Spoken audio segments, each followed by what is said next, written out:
Olá, eu sou a Ana Mello e estou aqui na programação do SESC, Arte SESC em Casa com Você, uma programação especial, a arte e o feminino, para falar da escrita criativa e a construção dos sonhos. Eu vou falar para vocês do meu processo de escrita, da minha experiência e propor um desafio para vocês no final do vídeo. Então, a primeira coisa que eu quero contar para vocês é que eu comecei a escrever como uma ferramenta. Na verdade, eu queria dizer muito mais coisas do que eu conseguia falar e eu utilizei o recurso da escrita, então, para me comunicar, para poder dizer de tudo isso, dizer de tudo que eu pensava, de tudo que eu sentia e também poder ter alcance para muito mais pessoas. E eu comecei escrevendo poemas. E não pensava nessa época em publicar isso, publicar em livro, principalmente publicar em livro na forma papel, né? Eu escrevia só por vontade mesmo, por gosto, né, da escrita. Eu também era eu lia bastante, sempre li bastante. Mas com o tempo eu comecei a participar de concursos para testar essa minha escrita, para ver o que as pessoas diziam sobre isso, porque os meus amigos já liam os meus trabalhos, né, minhas poesias, que eu publicava bastante poesia nessa época, e elogiavam, mas eu queria um olhar crítico, um olhar de fora, assim. Então eu comecei a participar de concursos, porque nesses concursos eu participava com pseudônimo, né? Então, teoricamente, ninguém ia relacionar esses escritos ao meu nome, né? Ia ser um julgamento isento, né? Então, o primeiro que eu participei foi um concurso da Carris, isso foi em 2002, o concurso Relatos da História e Outras Memórias, que eu participei com um conto, Brincadeiras de Criança, que foi um dos vencedores nesse concurso, né? Depois eu também participei do Poemas no Ônibus, isso em 2006, num concurso de haikais da URGS também em 2008. E nesse tempo eu, além de eu iniciei publicando poesia, mas também daí experimentei o conto, crônicas também escrevi nesse tempo, publicava em um site que eu criei, eu mesmo criei bem amador assim na internet e nesses outros sites que recebem escritores, assim, na época tinha Usina de Letras, agora tem o Recanto das Letras também, que já é bem antigo desde aquela época e tal. Daí comecei, fiz alguns e-books também num formato diferente do que se usa hoje, assim, era mais tipo uma apresentação, né? Mas ele funcionava folheando, assim, como se fosse livro, né? Era um arquivo executável que a pessoa baixava e instalava no seu computador e podia ler quando quisesse, né? Ficava de sua propriedade, né?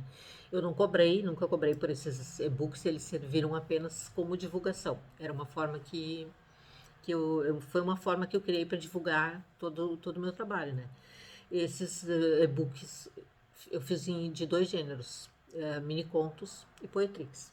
Depois desse site entrou a época dos blogs, eu criei um blog de mini contos, da onde saiu todos os mini contos que eu publiquei nesse primeiro livro aqui, que é o Mini Contando. Eu fazia publicações quase diárias no blog e uma parte desses mini contos vieram para esse livro, né?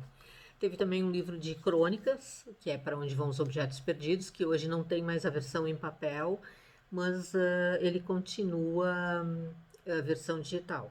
Já tem a versão e-book dele. O Mini Contando também tem versão e-book na Amazon.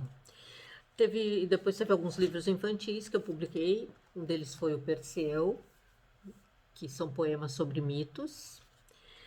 Teve também o Ana Babá de Bichos, que eu lancei quando eu fui patrona da Feira do Livro de Cachoeirinha. E o Histórias da Clarinha, que é um projeto bem bacana, que as histórias são em preto e branco, para colorir. Tem um local para o leitor inventar um título, embora no início tenha uma relação dos títulos que eu dei para os contos. E no final tem adesivos de todas as ilustrações da história. As ilustrações e a capa são da Mônica Papesco. E tem dois livros de poesia desse formato que eu mais mais escrevo, que é Poetrix, que é uma poesia em forma de tercetos. Esse só tem poemas meus, mas tem a versão em espanhol da Isiara Caruso. E tem a apresentação do próprio criador do Poetrix, o Goulart Gomes, e acompanha também uma bula Poetrix que ensina como escrever Poetrix. Tem esse aqui depois, que é o Desafio Poetrix, que é uma parceria com o escritor Mário Ubrich. O Mário, ele fazia parte nessa época de um grupo o grupo de quinta, que nós nos reunimos toda quinta-feira, óbvio, né? E ele me desafiou a escrever todo dia um poema. Então ele me mandava uma provocação e eu respondia, às vezes mais de uma vez por dia. Nós ficávamos trocando esses poemas e gerou, a gente fez muito, em um mês a gente escreveu muito, então decidiu que valia a pena publicar, né? Transformamos esse desafio em livro. Mas tudo isso que eu já falei para você, sobre os livros, sobre os eventos que eu participei, oficinas e tal, tá tudo lá no meu site, no anameloescritora.com.br. Lá também tem alguma coisa de textos meus em todos os gêneros e tem um mural lá, um mural de recados que vocês podem deixar um recadinho para mim lá que eu vou gostar muito. Mas hoje eu estou aqui para falar então da escrita criativa e da criação dos sonhos. Pensando no meu sonho e pensando em todos os sonhos que vocês possam ter, sonhos grandes ou pequenos, né? E até eu desafio, pergunto para vocês agora. Vocês têm um sonho? Que sonho é esse? Pense nesse sonho. Pode ser sonho pequeno, pode ser um sonho de uma viagem, pode ser um sonho de comprar uma casa, escrever um livro, talvez, né? E daí eu gostaria que vocês refletissem sobre o que é preciso para sonhar. O que a gente precisa para sonhar? Eu acho que o que a gente precisa primeiro é informação. A gente tem que ter transformar essa informação em conhecimento depois, é claro, mas a gente tem que saber conhecer as coisas, saber o que existe para poder desejar. É difícil pensar numa viagem a vários lugares se a gente não tem ideia, se a gente não sabe onde esses lugares ficam, o que tem nesses lugares. Como que eu vou sonhar ir para Nova York se eu não sei quanto tempo leva, o que eu vou precisar, que época do ano eu vou, se eu for, dependendo do clima que vai estar lá, que roupas que eu vou ter que levar, se eu vou ter que falar outra língua, quanto mais ou menos de dinheiro eu preciso. Para construir todo esse sonho, eu vou precisar de informações que eu vou transformar em conhecimento depois, para então concretizar esse sonho, né? O que é esse sonho no início? Esse sonho é um rascunho, é um desejo que está lá no íntimo, né? E com o tempo eu vou transformando essa realidade para realizar esse desejo, né? Acho que todo mundo tem sonhos, grandes, pequenos, né? Comprar um livro difícil de encontrar, escrever um livro também, né? E para escrever esse livro eu vou ter que me informar de muitas coisas, vou ter que saber como funciona o mercado do livro, como que eu chego numa editora, eu vou ter que escrever primeiro, né? É importante que eu tenha um volume de coisas escritas para publicar, né? Vou ter que conhecer os gêneros, vou ter que saber se eu vou precisar de um diagramador, vou precisar de alguém que faça uma capa para mim, vou ter que saber desses detalhes, né? Ou então, pelo menos, eu vou ter que saber como me assessorar de alguém para me ajudar a concretizar esse sonho, né? Então, eu acho que todo sonho começa assim, né? Começa mesmo com um rascunho e a gente precisa, então, de informações primeiro. Quanto mais informações e mais conhecimento a gente tiver, a gente vai poder desejar coisas maiores e melhores, né?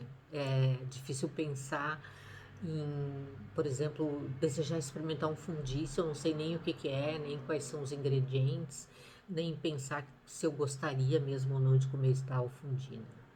Então, todos esses detalhes são importantes na construção de qualquer sonho, né? E para obter essas informações, para ter esse conhecimento, eu acho que a ferramenta principal, a coisa mais importante é a leitura. Então, quanto mais eu tiver esse hábito de ler, quanto mais eu vou ler, mais eu vou soltar minha imaginação, mais eu vou estimular minha criatividade, aumentar meu vocabulário. Isso vai facilitar a minha escrita também, porque eu vou precisar escrever muito, né?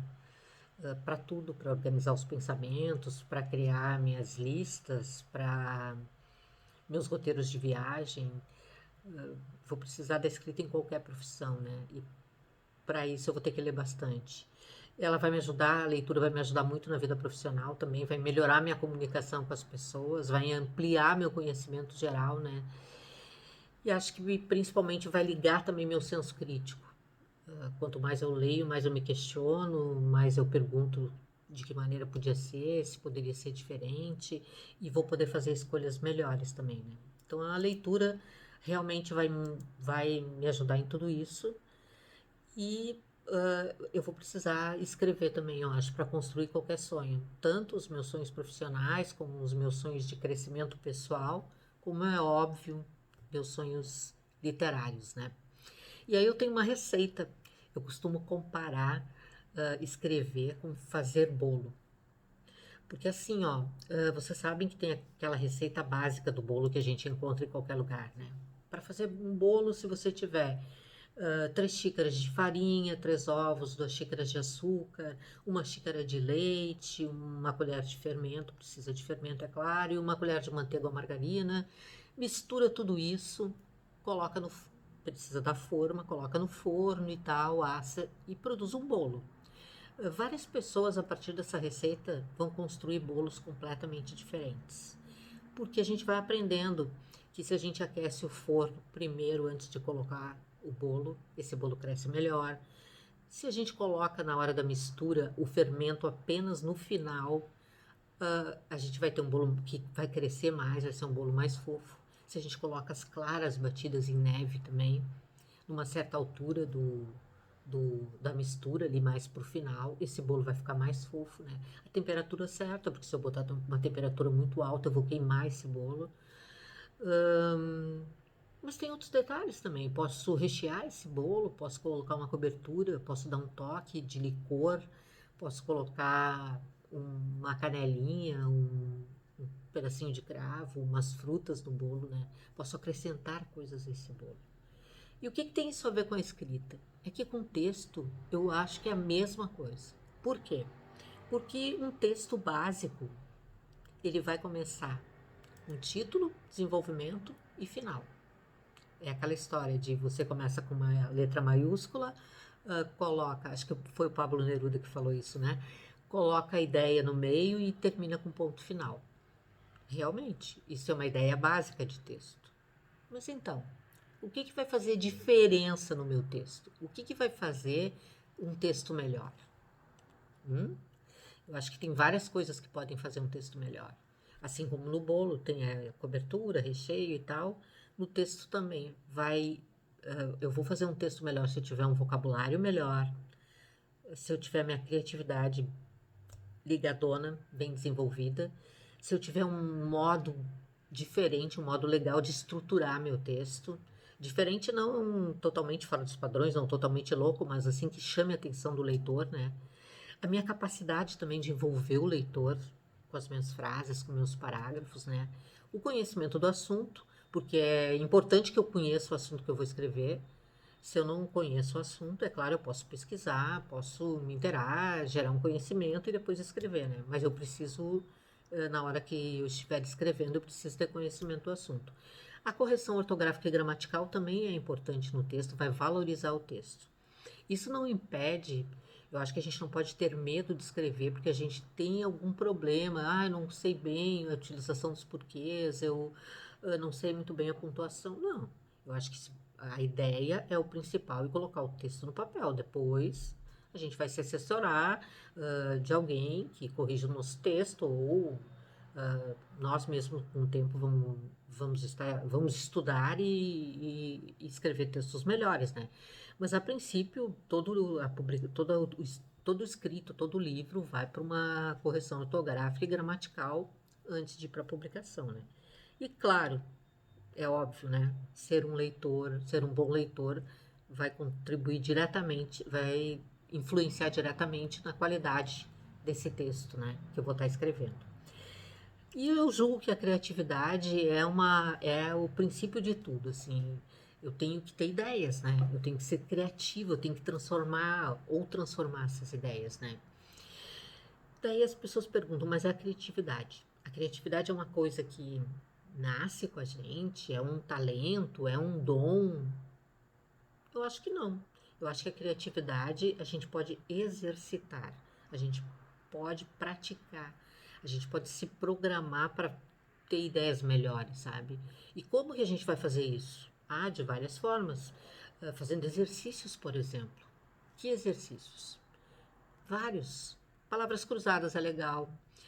Jogar xadrez. Eu não sei jogar xadrez, né? Mas jogar xadrez é uma coisa que mexe com a mente, faz a gente antecipar as ações. Isso é legal para a criatividade. Uh, e praticar, assim, fazer outras práticas de anotar as ideias. Não ficar esperando aparecer uma ideia toda pronta, né? Não, vou anotar coisas. Isso é bom para a criatividade. Esse exercício de fazer anotações de coisas que eu gosto, por exemplo. E uma pergunta-chave que eu acho que é muito importante para ser criativo, para desenvolver essa ideia criativa, é o e se. A gente tem que se perguntar sempre, e se eu fizesse diferente? Como como que funcionaria? Se no meu conto tem um personagem que é masculino e ele tem uma determinada atitude, vamos pensar nele diferente. Toda essa mesma história, o mesmo enredo, mas esse meu personagem vai ser feminino, vai ter outra idade, vai morar em outro país, quem sabe. Então, essa pergunta, para mim, é a chave da criatividade. O e se. É deixar de pensar de uma maneira linear e pensar de uma maneira lateral, de ficar olhando para todos os lados em todas as possibilidades. Isso faz com que a gente sempre esteja disposto a achar outras saídas, né? E, claro, escrevendo, praticando isso através da escrita, eu vou conseguir também exercitar essa minha criatividade. Escrever o quê? Ora, escrever cartas, escrever bilhetes, copiar textos. Eu gosto de poesias, então eu vou copiar poesias, vou ler poesias em voz alta dos poetas que eu gosto, vou sentir esse ritmo dessas poesias, né? Vou participar das redes sociais, conversar com outras pessoas, interagir com essas pessoas, escrever mensagens, trocar mensagens com elas, prestar atenção como é que é a escrita dessas outras pessoas, né? Ter dicionários, comprar um dicionário, é importante ter dicionários. Eu tenho dicionário de rimas também, que eu adoro rimas, e tá com essas ferramentas próximas também, né? O dicionário, os livros que vocês gostam mesmo para fazer alguma consulta, né? Na hora de escrever. Então, mas tá, escrever, mas e o que é essa tal de escrita criativa? Bom, a escrita criativa é aquele texto que não é um texto profissional, que não é um memorando, que não é um trabalho técnico. É um texto em que tem um trabalho estético da linguagem e que você use rimas, ou não, né? Mas que possa trabalhar com a rima, possa trabalhar com figuras de linguagem, possa trabalhar com metáforas, com narratividade, possa criar personagens.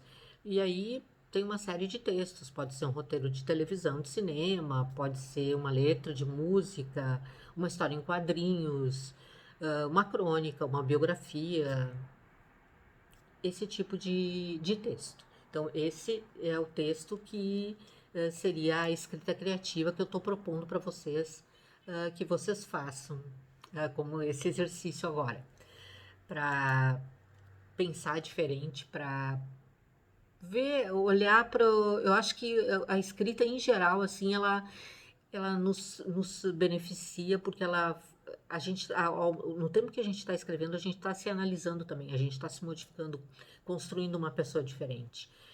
Porque a gente abre portas, imagina coisas que, teoricamente, como uma pessoa que só vive normalmente e não senta para pensar sobre isso, para se dedicar a escrever alguma coisa, ela tem. Eu acho que esse processo desperta muita coisa na gente. E então, essa preparação, agora eu vou me preparar para criar. O que eu preciso? Ler muito, óbvio, tem que ler sempre.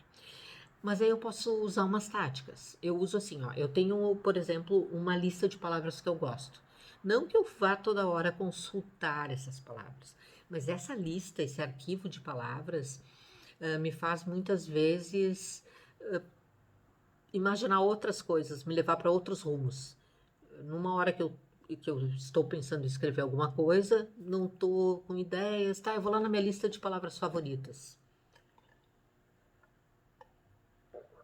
Essa lista de palavras, ela faz link para coisas.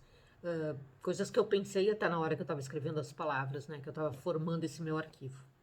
Esse arquivo de palavras dá para ter no computador, caderninhos. Eu tenho muitas cadernetinhas onde eu anoto. Eu acho que quem gosta de escrever deve ter assim um lugarzinho para anotar ideias, assim, se estiver andando na rua e tal. Outra forma é gravar no celular, né? Isso o celular com essa possibilidade de gravação faz com que a gente não perca nada, né? Inclusive aquelas ideias que a gente tem no meio da noite, acorda, sonhou alguma coisa e, não, mas eu não vou levantar agora, não vou acender a luz. Não precisa, né? Grava essa ideia ali e depois retoma, né? Outra coisa que ajuda também nesse processo criativo é listar os autores que a gente gosta. De repente, listar frases ou parágrafos desses autores, né? Eu costumo nos meus livros, eu marco eh, parágrafos, frases que eu gosto, faço anotações. Esses livros geralmente esses que eu uso assim para que são meus preciosos assim, né? Eu não empresto, então não tem problema que eles estão rabiscados. Mas tem uns amigos que até gostam, que querem ler esses livros justamente para pegar essas dicas, essas coisas que eu fui anotando, né? Isso eu acho que ajuda bastante no processo de escrita, né? Escrever é outra coisa que ajuda. Não adianta ficar só ali, tô esperando. Não, escreva coisas, escreva frases, escreva parágrafos. Não precisa sentar para escrever um conto de 2 páginas logo de cara, assim. Mas junte essas ideias que isso pode servir depois, né? Acho que não tem que se preocupar nessa hora com a lógica, coerência, se preocupar com ortografia, se a gente está repetindo muitas palavras, né? Que isso é um processo depois.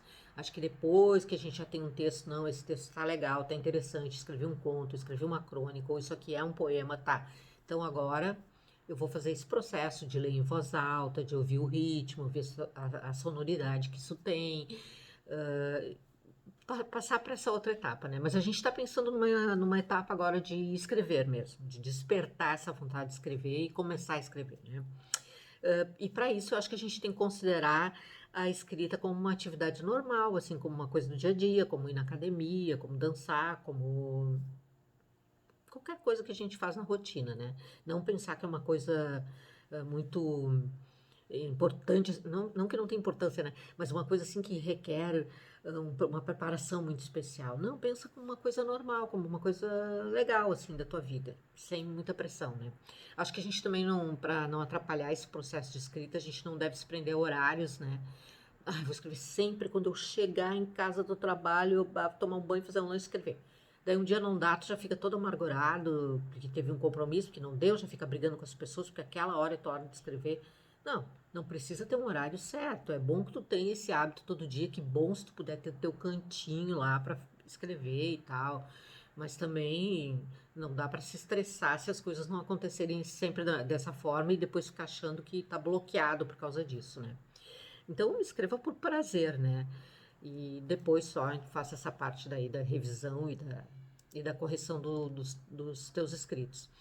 E se alguma coisa estiver te atrapalhando para escrever, assim, eu tô atrapalhado porque eu sempre fico com fome nessa hora, escreve sobre isso, é uma boa dica.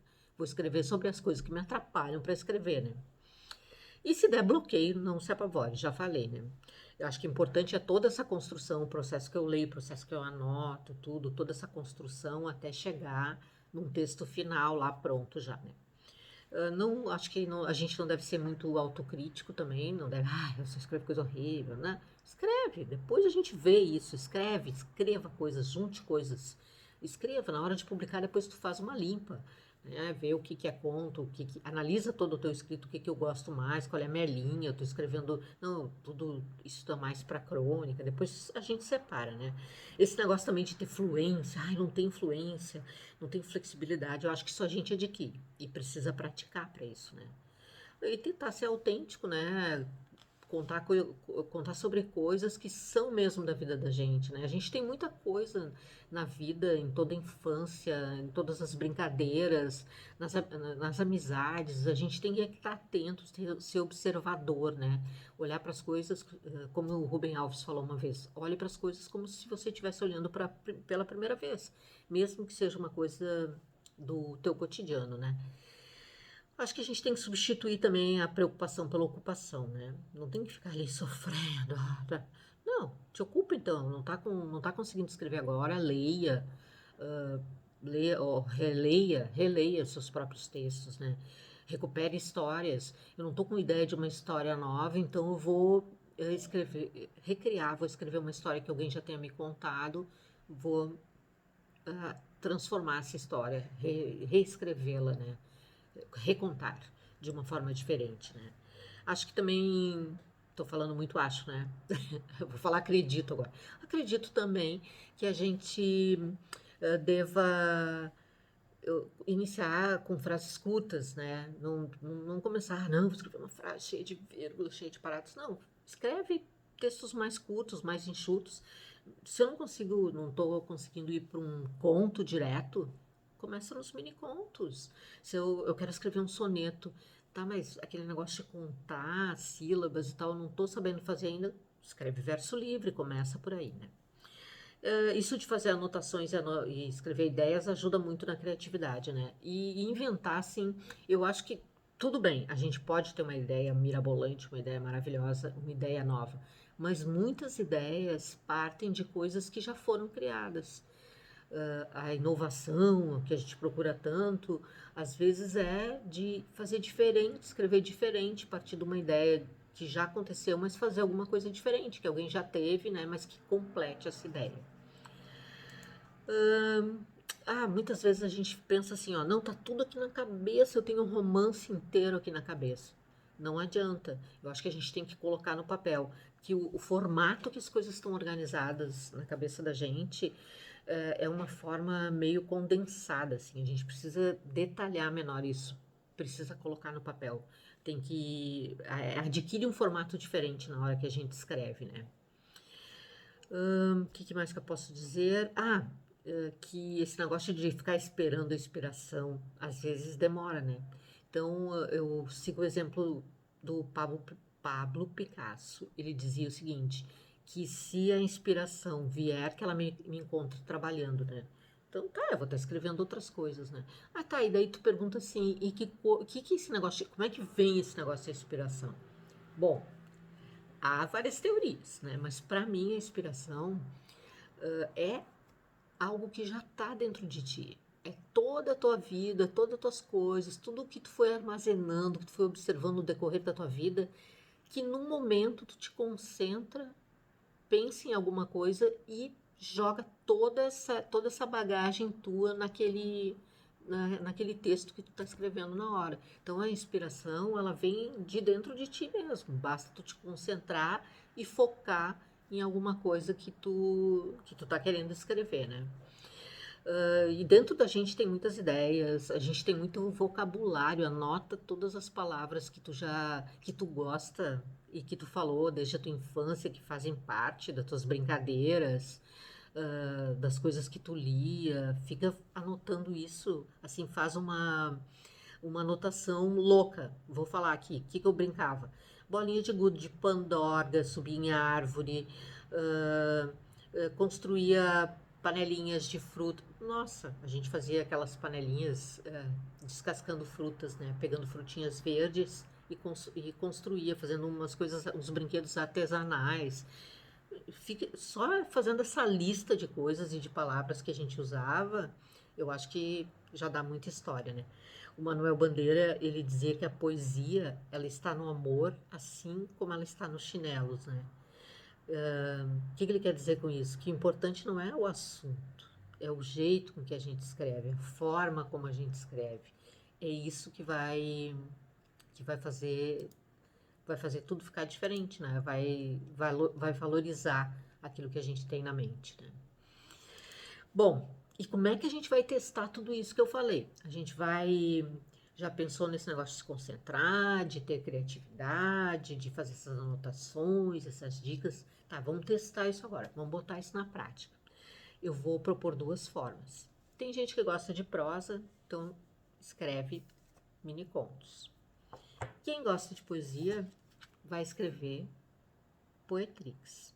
Por que eu escolhi essas duas formas? Porque são formas breves, são narrativas, são formas, como posso dizer a palavra mais correta, minimalistas, né? Em que eu estou aproveitando o suco mesmo, estou aproveitando a parte central desses textos, né? Tanto do conto como da poesia.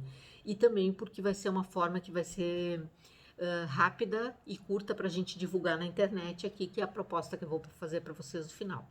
Então eu vou começar. Ah, uma ideia! Vamos passar isso através de memes. O que é meme? Desculpe aí quem sabe, né? Mas meme é aquela informação, aquele texto ou aquela imagem que a gente passa pela internet e que tem uma capacidade de colar nas pessoas assim e as pessoas ficarem replicando. Como aquelas coisas que a gente recebe todo dia no WhatsApp ali, uma frasezinha e tal, que soa às vezes como uma piadinha, mas às vezes é uma coisa séria também, mas que acaba pegando e todo mundo acaba replicando. E uma forma de localizar esses memes é usar a hashtag, aquela cerquinha. Então, por exemplo, eu projeto todos os dias, eu projeto poesia. Então, quando eu projeto da minha janela e depois eu publico no Facebook. Aí eu coloco a hashtag projetando poesia. Por quê? Porque daí todo mundo que também projeta, que está projetando nessa quarentena, pode pesquisar através daquela hashtag, né? E eu vou propor para vocês uma hashtag no final, então. E o que a gente vai, assim, para quem não sabe ainda como escrever mini contos, eu vou começar dos mini contos, vou dar umas dicas, né? E umas dicas também de poetrix, para que vocês se baseiem na hora de escrever os textos de vocês. No mini conto, o que é importante a gente falar do mini conto? Que é um tipo de conto, que é pequeno, né?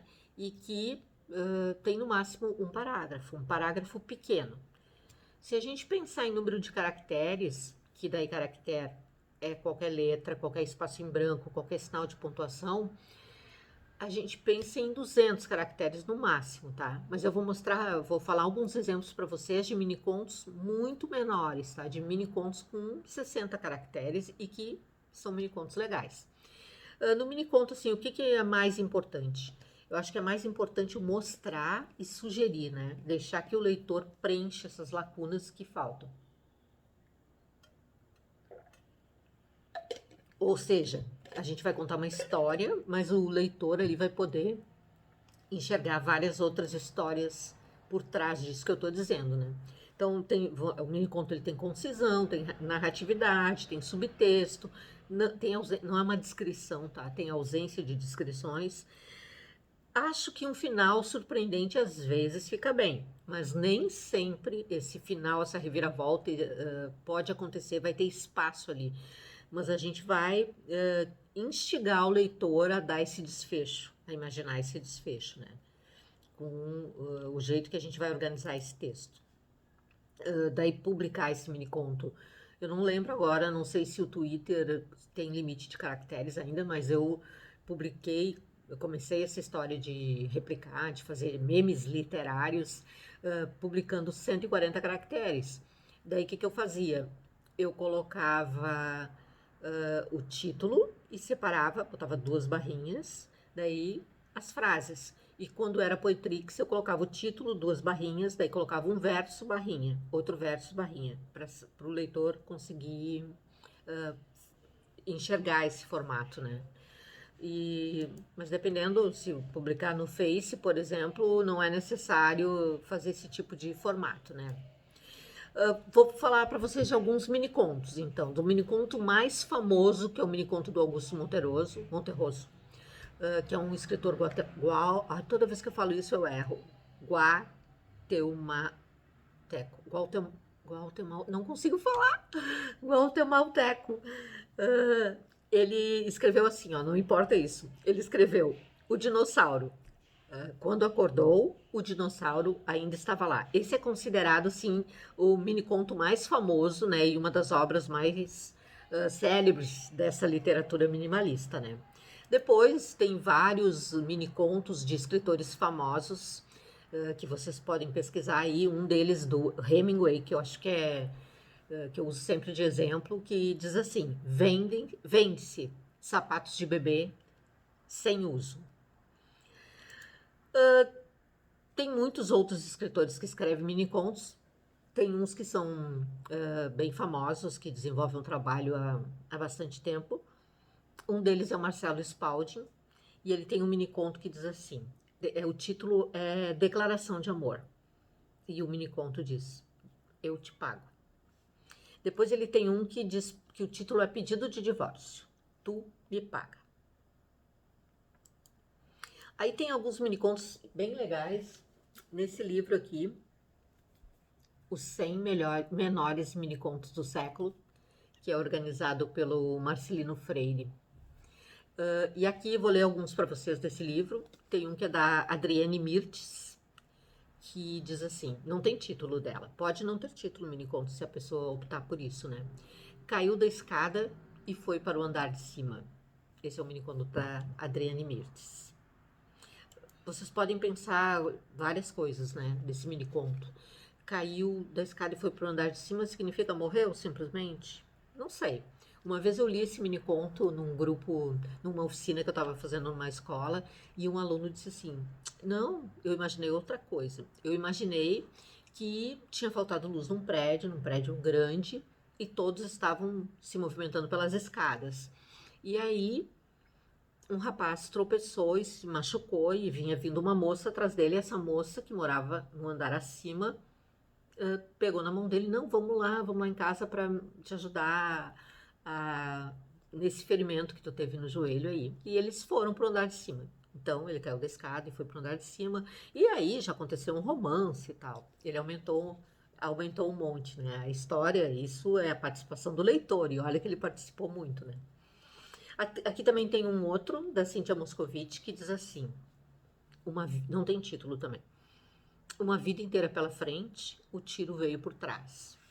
Esse também dá para fazer outras interpretações, várias outras, né? Pode ter sido uma bala perdida, pode ter sido uma traição no emprego. Já me disseram isso, né? Alguém puxou o tapete, te atrapalhou na carreira, então foi como se fosse um tiro que tu recebesse por trás. Eu tenho vários do céu e inferno. Eu tenho 10 de céu e 10 de inferno, assim, decálogos. E um deles, que é o no Inferno 5, diz assim: Não comi o pão que o diabo amassou, mas as empadinhas não resisti. Esse mini conto tem 66 caracteres. Eu tenho um outro também que, baseado numa notícia de jornal, é legal escrever mini contos, ler as notícias e produzir mini contos, que é Orgasmo Múltiplo. Finjo que. Opa, esse é do. Troquei. É Bomba na Padaria, o meu. Morreram 2. Desta vez o recheio não era creme nem chocolate. E tem do Fabrício Carpenejar, que é Orgasmo Múltiplo. Finjo que gozei, ela finge que gozou, gozamos um do outro. Tem vários outros mini contos, né? Quem quiser saber um pouco mais, de repente pode olhar um blog que eu tenho chamado Descobrindo Minicontos, blogspot.com.br. E agora eu vou falar um pouco de Poetrix, que daí é outra parte. Quem prefere poesia, então vai escrever Poetrix. Assim, ó, é bem simples. O poe vem de poesia e trix vem de três. Então, Poetrix, poesia em 3 versos. O Poetrix, é importante saber o que é verso, né, gente? Que cada estrofe do poeminha, cada frase é um verso, né? Que é um terceto, então ele tem 3 versos. Que esse poema pode ter rimas ou não. A rima não é obrigatória, mas pode ter rimas. A questão de contagem de sílabas métricas, que é importante no haikai, porque o haikai também é um terceto que não tem título e cada um dos versos tem um número de sílabas métricas. No haikai é 575. Conta todas as sílabas pelo som, né? Sendo que quando uma sílaba termina numa vogal e a próxima começa numa vogal, junta e forma uma elisão e conta como uma sílaba só. Só que, como não tem essa rigidez no Poetrix é até 30 sílabas, nem se preocupe em contar. Escrevendo pequenininho, né, sendo minimalista, porque ele vai entrar nessa contagem. Né?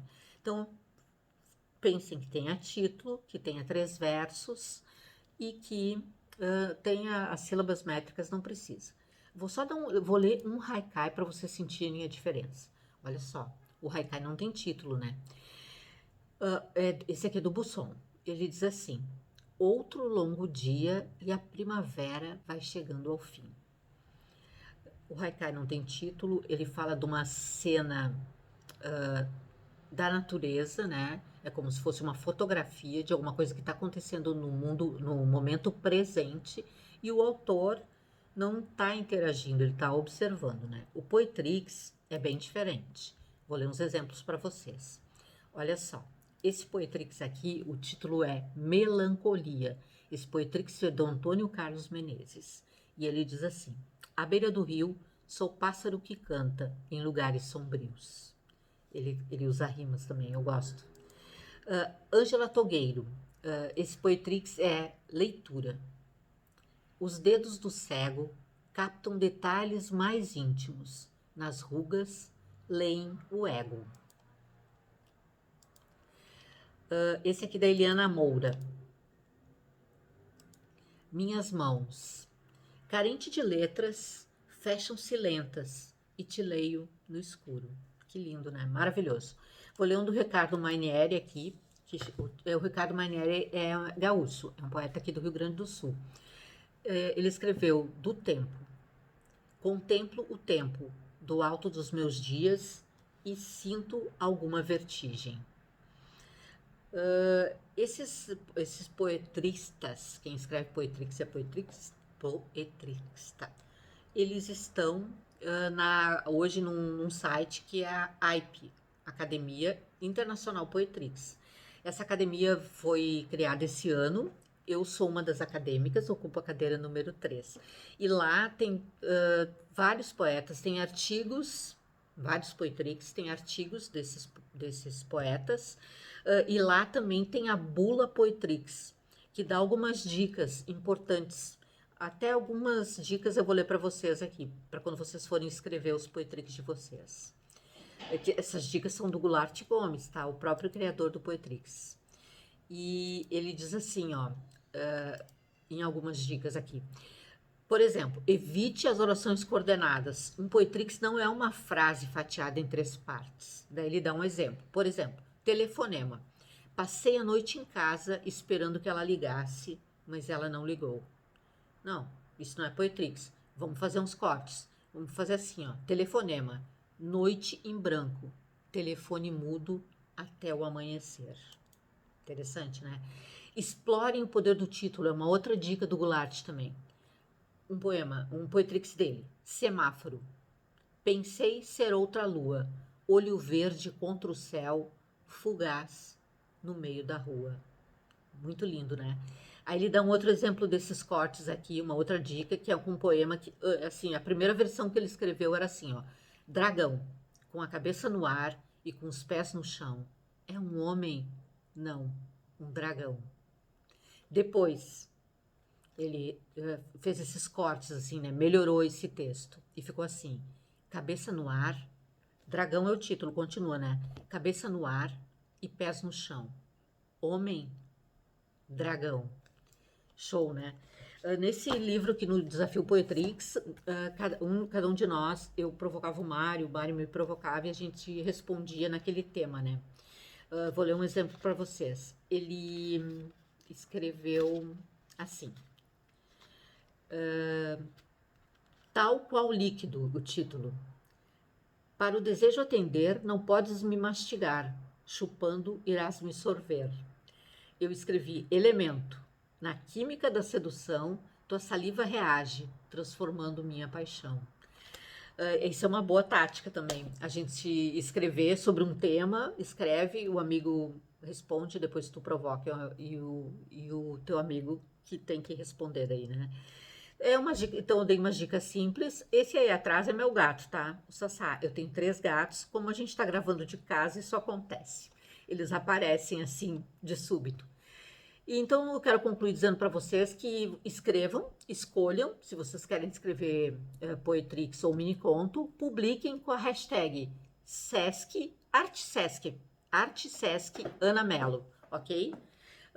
Porque daí depois vai ficar fácil da gente achar os nossos textos publicados. Quero agradecer demais o convite do Sesc, eu adorei. Adorei, espero ter contribuído na vida de vocês, de ter contribuído com essas dicas e com a minha experiência.